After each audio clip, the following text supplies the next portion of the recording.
સુરતના ઈચ્છાપુર વિસ્તારમાં એનજીઓમાં કામ કરતા વોચમેનને ગોળી મારી હત્યાનો ભેદ સુરત ક્રાઇમ બ્રાન્ચે ઉકેલી નાખ્યો છે, જેમાં ક્રાઇમ બ્રાન્ચ પોલીસે બિહારના સિવાન જિલ્લા ખાતેથી 2 આરોપીઓની ધરપકડ કરી છે.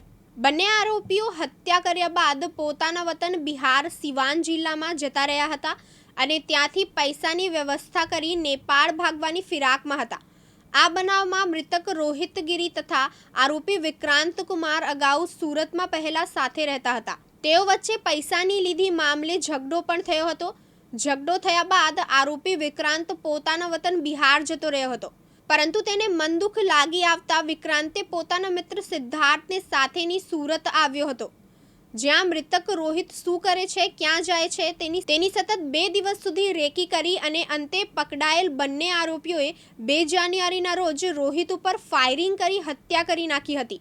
હાલ સમગ્ર મામલે પોલીસ બંને આરોપીની ધરપકડ કરી આગળની કાર્યવાહી હાથ ધરવામાં આવી છે. 2 જાન્યુઆરીએ વહેલી સવારે 6 વાગે ભાટપોર ગામમાં મહિન્દ્રાના વર્કશોપની પાછળ એક રોહિતગીરી મકસદગીરી નામના એક ઓએનજીસીના સિક્યુરિટી ગાર્ડના પેટમાં છરી મારી અને હત્યા કરવાની એક ડેડ બોડી મળી આવેલી વહેલી સવારે.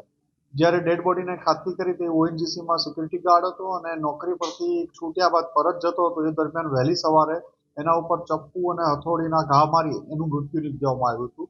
બાજુમાંથી છરીના ઘા, આપણે છરી અને હથોડી પણ મળી આવ્યા હતા. પીએમમાં લઈ ગયા, ત્યાં એમના બોડીમાં જ્યાં છરી મારી હતી ત્યાં ફાયરિંગથી અંદરથી બુલેટ પણ મળી આવતા ફાયરિંગ કરી અને આનું મોત નિપજાયું હતું. અને આ બનાવ બન્યા પછી ક્રાઇમ બ્રાન્ચની અલગ અલગ ટીમો છેલ્લા 10 દિવસથી સખત આ કેસમાં મહેનત કરી રહી હતી. એમાં પોલીસ ઇન્સ્પેક્ટર આરઆઈ જાડેજા અને પીઆઈ જૈન ગોસ્વામીની ટીમને માહિતી મળતા એ બંને પીઆઈ તથા એમના 2 પીએસઆઈ ભાટી, પીએસઆઈ દેસાણી અને બીજા 6 માણસોની ટીમ, 10 માણસોની ટીમ છેલ્લા 8 દિવસથી મહારાષ્ટ્ર, ઉત્તર પ્રદેશ અને છેલ્લે બિહારના સિવાન જિલ્લામાંથી પરમ દિવસે મોડી રાત્રે એક ઓપરેશન હાથ ધરી વિક્રાંત રામબાબુસિંહ રાજપૂત અને એનો નાનો ભાઈ સિદ્ધાર્થ રામબાબુસિંહ રાજપૂત નાઓની ધરપકડ કરી ત્યાંથી ટ્રાન્ઝિટ રિમાન્ડ લઈ અને અહીંયા 4 દિવસના રિમાન્ડ લઈને લાવવામાં આવ્યા છે. આ લોકો ત્યાંથી નેપાળ ભાગવાની ફિરાકમાં પણ હતા કે પૈસાની થોડી વ્યવસ્થા કરી અને નેપાળ ત્યાંથી જતા રહેવાના પ્લાનમાં હતા. પણ ક્રાઇમ બ્રાન્ચની ટીમે એને બંનેને શિવાનથી દબોચી લીધા અને પકડી ટ્રાન્ઝિટ રિમાન્ડ લઈને અહીંયા લાવ્યા.